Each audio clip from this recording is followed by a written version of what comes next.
discuss.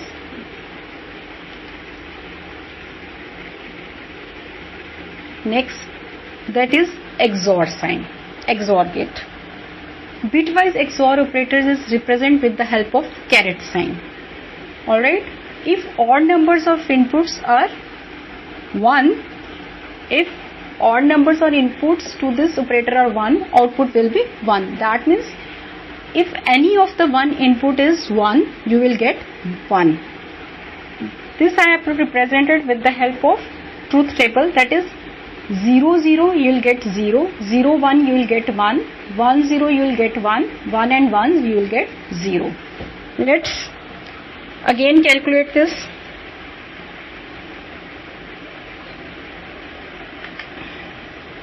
A and caret sign you will get above 6, and B your answer is 16. I think this you can calculate because I have already told you in and